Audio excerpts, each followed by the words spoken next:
Nah, saat dia semedi ini, datanglah satu ekor lebah, tetapi bukan lebah biasa.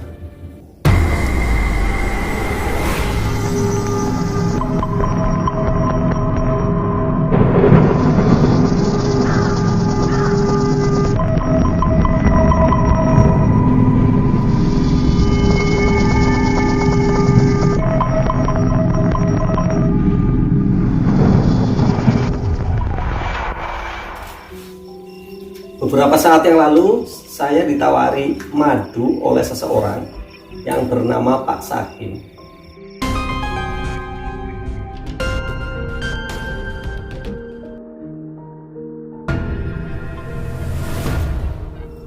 Pak Sakim mengatakan bahwa madu yang dia tawarkan ke saya itu madu yang bagus, karena beliau mengatakan bahwa itu madu asli dan dia sendiri yang ngambil itu. Madu yang dia tawarkan ke saya itu adalah madu hutan, dan Pak Sakim itu tidak beternak ya. Jadi kebanyakan kan madu itu ada madu yang diternak, gitu kan, kayak farm gitu. Sementara Pak Sakim ini memang pencari madu tradisional. Maka dari itu dia mengatakan bahwa ya dia sendiri yang cari madu ke hutan gitu.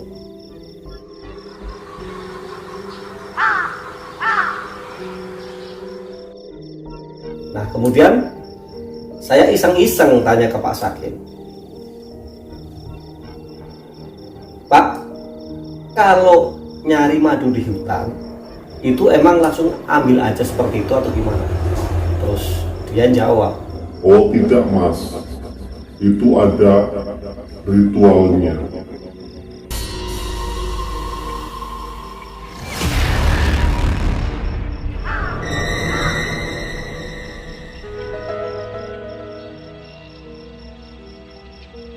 Saya jawab, loh, ternyata seperti itu toh, ada ritualnya. Ya, Pak Sakim mengatakan bahwa iya benar mas, itu ada ritualnya.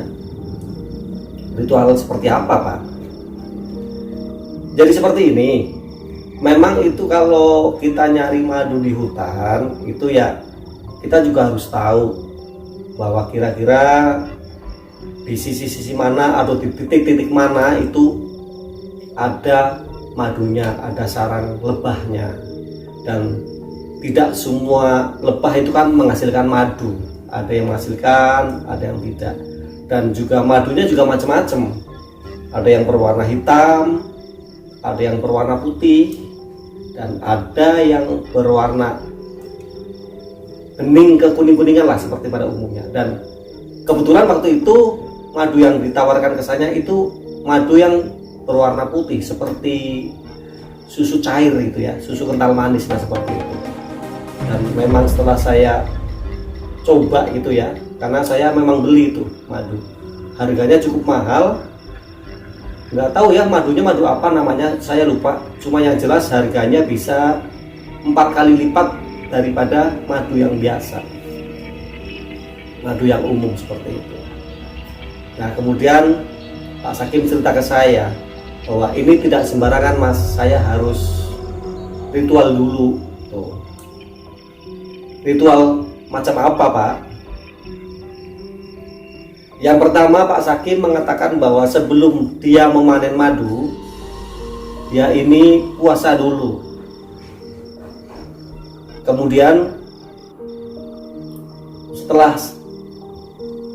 tiba di waktunya, waktu yang tepat gitu ya menurut perhitungannya, itu juga sekali lagi juga tidak sembarang waktu juga. Pak Sakim juga menghitung gitu waktu kira-kira yang tepat kapan bisa memanen madu itu, dan disiapkan segala sesuatunya. Jadi sebelum dia mengambil madunya, Pak Sakim ini terlebih dahulu mempersiapkan ritualnya. Adapun syarat-syarat ritualnya adalah ya seperti biasa ya, seperti orang-orang yang lain kalau misalnya mau membuat ritual, misalnya membuat sesaji. Yang pertama, dia mempersiapkan kembang 7 rupa atau bunga 7 rupa.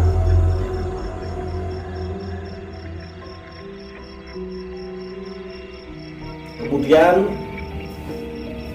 kopi itu 3 macam. Tiga-tiganya kopi hitam ya. Kopi pahit, kopi manis, dan 1 kopi dicampur santan.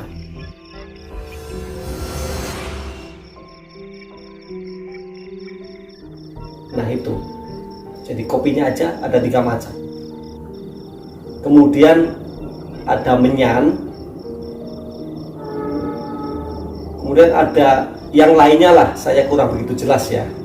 Nah, kemudian pada hari hanya itu ya, Pak Sakim ini jam 12 malam mandi kembang, kemudian dengan baca-bacaan tertentu akhirnya dia itu menuju ke hutan di mana dia mau ambil madu tersebut.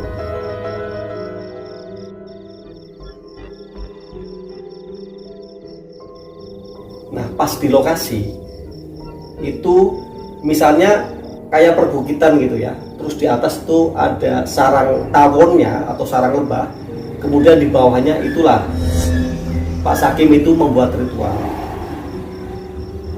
Setelah dia menaruh sesajinya, kemudian kemenyannya dibakar, beliau ini bersila seperti ini dengan baca-bacaan lah yang saya tidak tahu ya bacaan apa itu. Kemudian beliau ini semedi. Nah, saat dia semedi ini, datanglah 1 ekor lebah.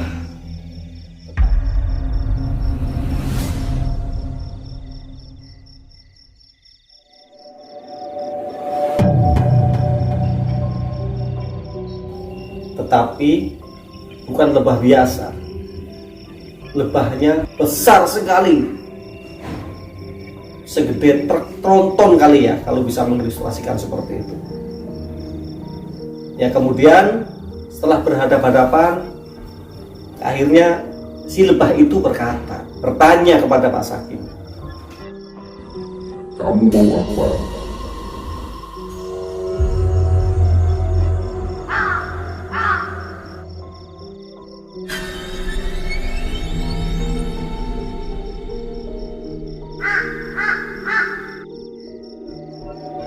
Pak Sakim menjawab ya, saya mohon izin, saya mau ambil madu.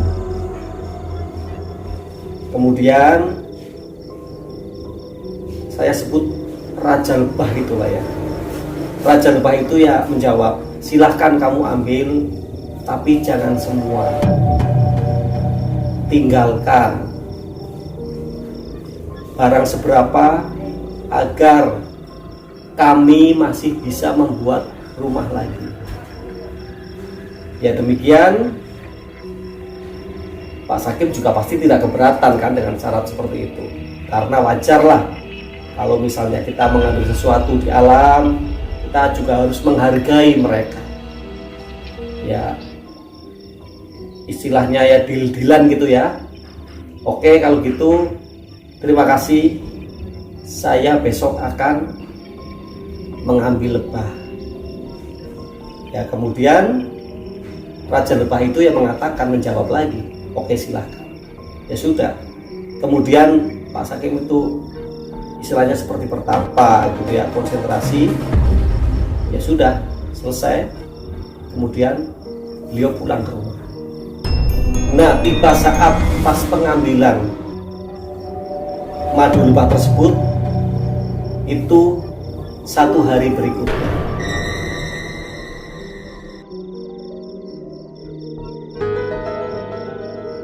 Pak Sakim ditemani oleh anaknya, hanya berdua, pergi ke hutan untuk ke tempat sarang lebah tersebut, dan mereka mengambil sarang lebah dengan baik, dengan peraturan yang sudah disepakati. Pak Sakim itu tidak mengambil semua, disisain ya mungkin sekitar seperempat sarang atau seperti apa, dan ratunya juga pasti ditinggalkan, tidak diambil semua seperti itu. Dan ya setelah semua dilakukan dengan benar, dengan baik, ya syukur ya, alhamdulillah Pak Sakim juga bisa pulang ke rumah, kemudian bisa menjual madu tersebut. Ya madu itulah yang dijual ke saya. Jadi hikmah yang bisa saya ambil dari peristiwa ini yaitu bahwa melestarikan alam itu memang sangat penting. Kita boleh mengambil tapi dengan proporsi yang terbatas. Kita harus juga menghargai kekuatan alam yang lainnya karena kita tidak sendiri.